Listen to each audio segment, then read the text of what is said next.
Here, a world is clashing. It is the beginning of the end of the League of Nations. Imperturbably, pathetic but purposeful, a small, thin man of great dignity stands before the representatives of the nations assembled in the League at Geneva. Italy had invaded this man's country. The aggressor, Fascist Italy, had stated boldly it was pursuing a sacred mission of civilization. Haile Selassie, the Negus, Lion of Judah, Emperor of Ethiopia, waits until order is at last restored. Now we hear him, in his native tongue, Amharic. I, Haile Selassie I, Emperor of Ethiopia, am here today to claim that justice is due my people and the assistance promised to it 8 months ago by 52 nations who asserted that an act of aggression. I ask the 52 nations, what are they willing to do for Ethiopia? I ask the great powers, what measures do they intend to take? Representatives of the world, what answer am I to take back to my people? The answer from the League of Nations was no. They would not interfere with the troops of the fascist dictator. Ethiopia must stand on its own. The proud emperor of this ancient land must fight his own battles or go to live in exile. 31 years ago this month, by that action, the League of Nations sealed its own death warrant.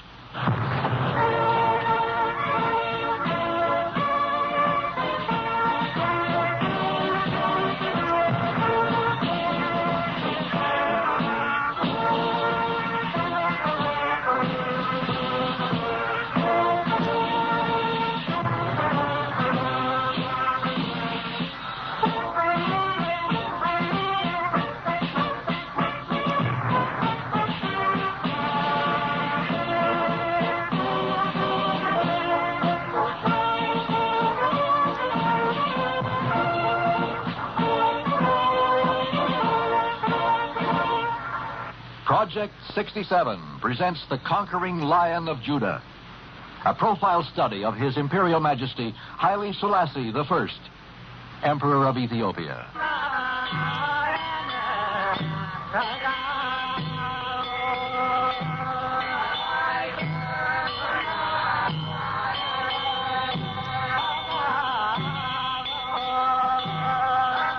I'm Bill McNeil. Earlier this year, I had the great pleasure of meeting personally the Lion of Judah when he visited Canada at Expo 67. I rode with him aboard the Royal train from Winnipeg to North Bay, sat with him in his private car, talked with him about himself and his country, and felt the thrill of meeting face to face an unforgettable figure from the pages of history. This is a story about a man and his country, Selassie of Ethiopia.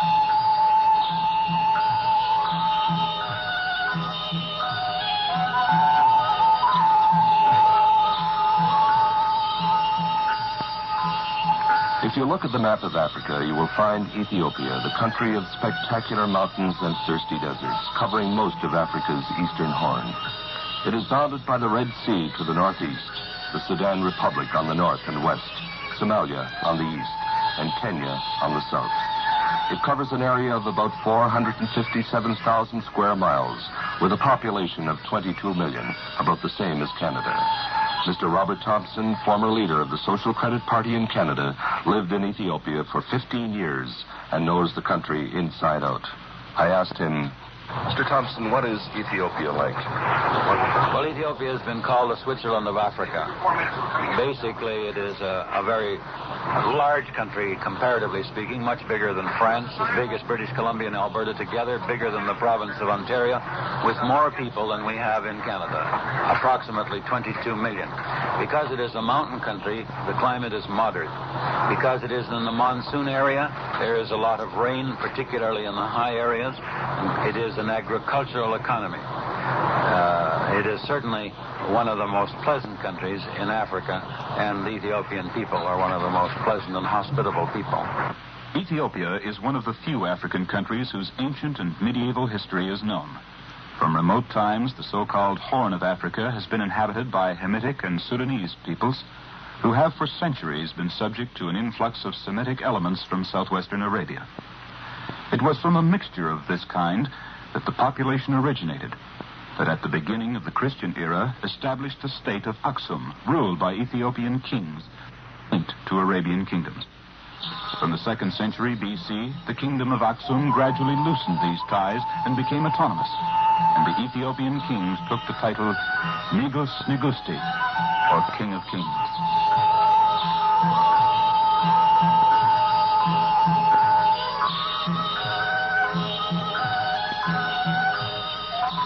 Ethiopians proudly claim 2,000 or 3,000 years of independence. This independence suffered a 5-year break under Italian rule between 1935 and 1941. Ethiopia was hardly heard of outside her frontiers until 1935, when Mussolini invaded it.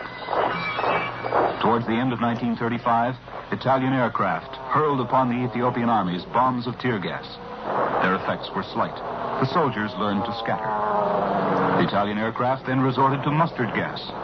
Special sprayers were installed on aircraft so that they could vaporize over vast areas of territory a fine, death-dealing rain.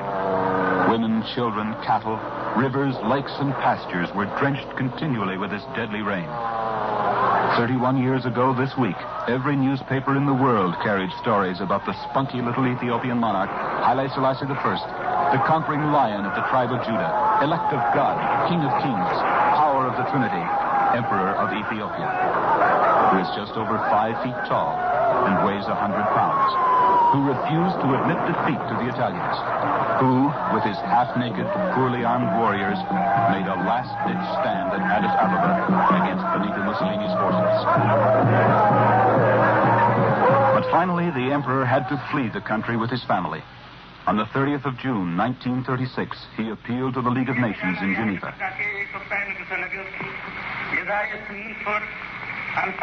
During Haile Selassie's recent visit to Canada last April, Bill McNeil interviewed him on his train trip between Winnipeg and North Bay, and first of all asked him about that unforgettable day.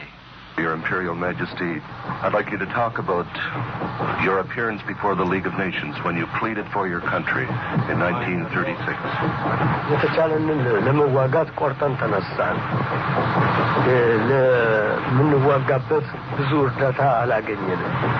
ፋሺስት ላደረገው ነገር ለመመከት Yes, the Ethiopian people, as well as myself, fought as much as we could on the ground, the fascist aggressors. But as it is well known, the fascists were well armed. They had the latest weapons. They had air power. Ethiopia had possessed none. After losing the battle in the front, we thought we should start another battle, a political battle at the League of Nations. You have heard of the speech I have made and of the appeal I have made to the League of Nations in 1936. Ladies and gentlemen, the second speaker on this is His Majesty the Major Haile Selassie. Monsieur le Président. Monsieur le...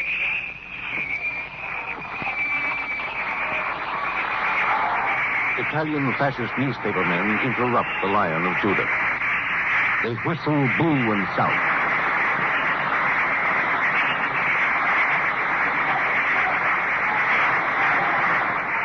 Other delegates and spectators applaud the emperor.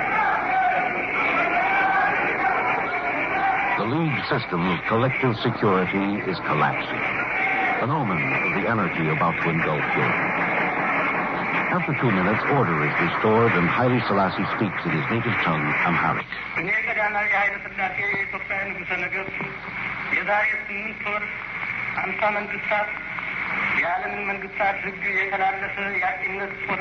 There is no precedent for a head of state speaking in the assembly. But there is also no precedent for a people being victim of such injustice and being threatened by abandonment to its aggressor. The precedent was established then and there. England and France abandoned Ethiopia.